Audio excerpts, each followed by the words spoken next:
How's it going, everybody? We are the Erie Better Beer Bureau. We have another video review for you. I'm Mark. Pat. And I'm Maury. Today we got one from Four Hands Brewing Company out of St. Louis, Missouri. This is their Warhammer Imperial IPA. Weighs in at 9%. And who sent this one over? I got this in a trade with Tom, the Beer Whisperer. He also does video reviews. So, if any of you ever see him on YouTube or anywhere online, check him out. All right, Tom. Thanks a lot, man. Oh. Wow.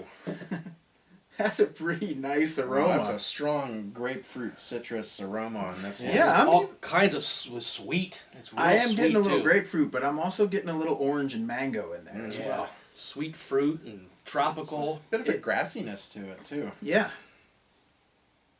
It's actually a really nice blend on the aroma. I definitely get kind of the grapefruit, like almost headed towards pine, but not quite. But then I get sweet orange and mango in the middle. Over. Yeah. And I won't argue with that bit of grassiness either, but it is definitely citrus forward, more so than I anticipated. this is just a complex aroma. Mm-hmm. I can't imagine how it's I going to taste. actually smelled it when we were pouring it up. I was like, wow.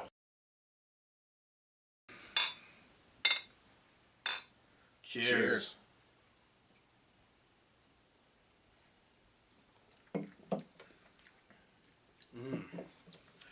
Wow. A little bit more bitterness on the taste than I was expecting. Especially on the finish. From the aroma, I was expecting kind of that sweeter like citrus that a lot of the IPAs have these days. Mm-hmm. I think the grapefruit's kicked up a notch on the taste and then brings that piney bitterness. And actually, the bitterness is very forward up front whenever you're drinking it. And it's to the point that I'm expecting it to get even bitterer as I'm drinking it, but then it mellows out and you get some nice flavor. Right. Yeah, the bitterness is real strong up front. It lingers in through the middle, but then on the finish, there's just a little bit of it left, and it actually finishes way cleaner than it starts. Yeah. Yes. There's still a little bit of a bitterness, but it does finish clean and crisp. I mean, it's like a refreshing double IPA. And once beers double IPAs start to get that 9% and above, you look for a little alcohol. I'm not getting too much, maybe just a hint, little, but it's drinking pretty well. I'm going to give this one a 4.25. This is a real pleasant one to drink. Started off, the aroma was just in your face. It had several different levels of aroma, just like the flavor. Bitterness, sweetness, for an Imperial IPA, touch of alcohol maybe, but it's a real drinkable IPA, double IPA. Give it a good 4.25. Yeah, I was kind of bouncing between a 4 and a 4 1/4 on this beer. I'm actually going to give it the 4 1/4. What kind of threw me was just the oppositeness of this beer. You get a lot of Imperial IPAs where you get, a big fruitiness, a big citrus up front, and then a nice lingering bitterness off the back end. This beer's the opposite. You get a big, strong bitterness up front, and then a lingering fruitiness on the back end, along with a little hint of alcohol. It's enjoyable, it's tasty, and actually, the more I'm drinking it, the more I'm enjoying it. So I'm going to give this one a 4 1/4 out of 5.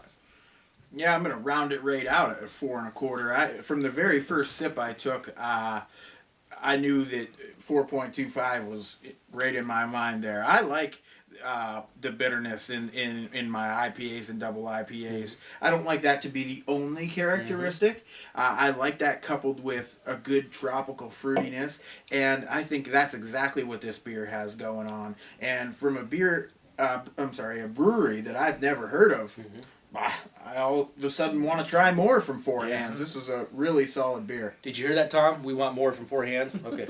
So if you can help us out. Till next time. Cheers. It was almost like you were trying to just see how close. Let's not spill this beer. Okay? It was comfortable, right? It's not committing ear crimes on camera. You spill beer by the drop, not by the glass. Okay.